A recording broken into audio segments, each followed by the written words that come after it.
Noite Diabo Bateu. The house was too still, a kind of stillness that didn't feel natural but heavy, like the air was holding its breath. I sat by the table, a single candle flickering against the pages of my open Bible. The clock on the wall ticked steadily, 2:59 in the morning. And then, 3 knocks. Slow, heavy, deliberate. They echoed through the house, rattling the silence, shaking me to my core. My first thought was simple. No one should be here. Not at this hour, not in this place. Yet the knocks came again, louder, sharper, as if demanding an answer. Fear coiled in my stomach. My body refused to move. My mind screamed to stay still. But even as I tried to steady my breathing, the air changed. The warmth of the candlelight turned cold. My breath appeared before me, white mist curling in the dim glow. The hairs on my arms stood straight. Something unnatural had entered the room without ever opening the door. And then I saw it. A shadow creeping under the doorframe, not the kind cast by light. This shadow seemed alive, thick, blacker than the night itself, spreading like smoke across the floor.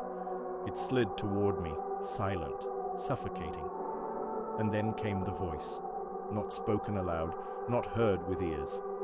It arrived inside my skull, inside my very chest, a whisper and a scream at the same time.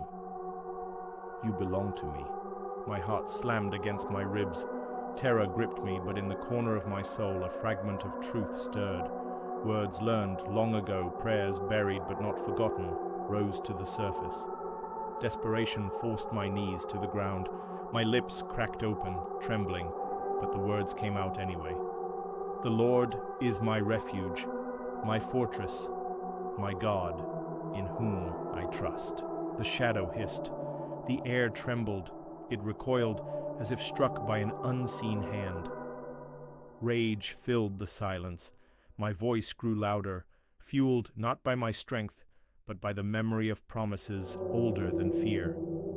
Though I walk through the valley of the shadow of death, I will fear no evil, for you are with me. The candle flared. The warmth returned. The room shook, not from terror but from power. The shadow shrieked without sound, collapsing in on itself, and in one violent rush, it was gone. The house fell silent again. I collapsed, shaking, tears spilling down my face. Not from fear anymore, but from the weight of what I had just witnessed. Evil is real. The darkness is not just stories for children. It knocks, it waits, it seeks. But greater still is the one who makes it flee with a single prayer. When I finally dared to look at the door, I saw it. Just inside, scorched into the wooden floor, was the faint outline of a black handprint. Proof, a reminder. And now, I tell you this, not to frighten you, but to warn you. When the darkness comes, and it will, do not answer with silence. Do not answer with fear.